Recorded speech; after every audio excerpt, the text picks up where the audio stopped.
Qu'est-ce qu'un perturbateur endocrinien? Comment est-ce qu'il interfère dans notre organisme et quelles sont ses conséquences sur la santé?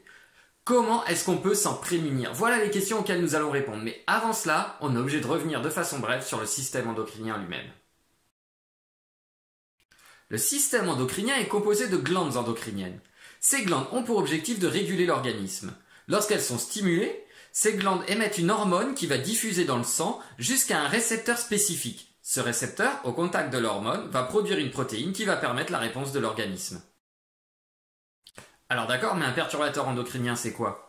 Eh bien tout simplement, c'est une substance qui circule dans l'environnement qui a une structure comparable à celle des hormones. Cette substance est naturelle ou synthétique. On va l'intégrer dans l'organisme, soit par voie respiratoire, soit par voie digestive, soit par voie transcutanée. Une fois qu'on l'a intégré, il va gagner la circulation sanguine, et en gagnant cette circulation sanguine, va pouvoir, par analogie avec l'hormone, se fixer au récepteur spécifique. Du coup, il va perturber le système endocrinien, perturbateur endocrinien. Il existe deux modes de perturbation endocrinienne. La première, le perturbateur endocrinien se fixe au récepteur hormonal. Il le squatte. Et du coup, lorsque la glande va émettre une hormone, celle-ci va être incapable de se fixer au récepteur puisque celui-ci sera déjà occupé. La deuxième possibilité, c'est que le perturbateur endocrinien ayant une telle analogie avec l'hormone, que lorsqu'il va se fixer au récepteur, il va favoriser la sécrétion de la protéine qui va amener une réponse de l'organisme, et ça, en l'absence même de production d'hormones par la glande. Dans la perturbation endocrinienne, il n'y a pas de relation directe simple entre la dose et le poison. Un perturbateur endocrinien peut induire un dysfonctionnement de l'organisme dès le premier contact. De même, un autre perturbateur endocrinien peut induire le même dysfonctionnement de l'organisme à faible ou à forte dose. Il existe de multiples possibilités. Par contre, il existe une relation entre la période d'inoculation et l'effet perturbateur endocrinien.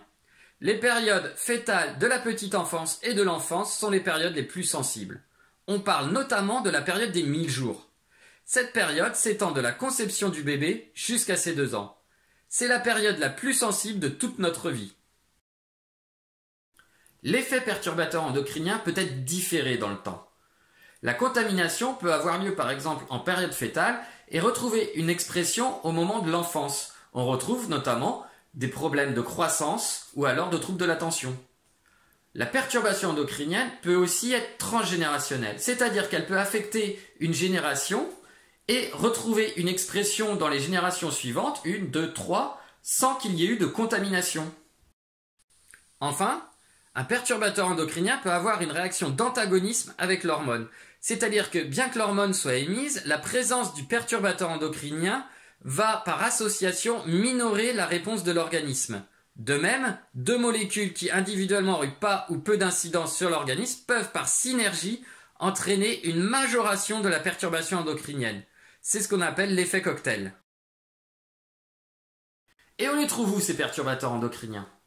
Eh bien malheureusement, on les retrouve partout.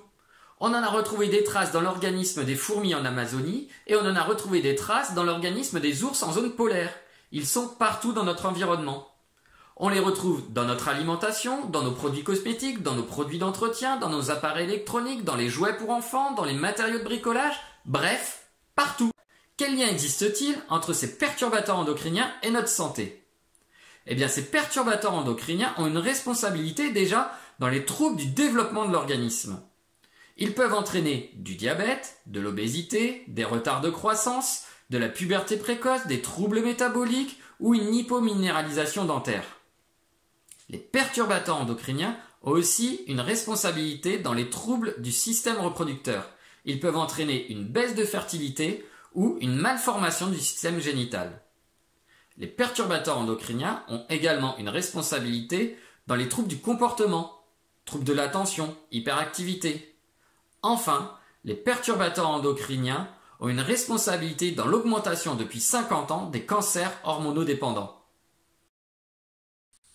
Alors, comment faire maintenant pour éviter au maximum l'exposition à ces perturbateurs endocriniens? La première chose à savoir, c'est qu'un air intérieur est beaucoup plus pollué qu'un air extérieur.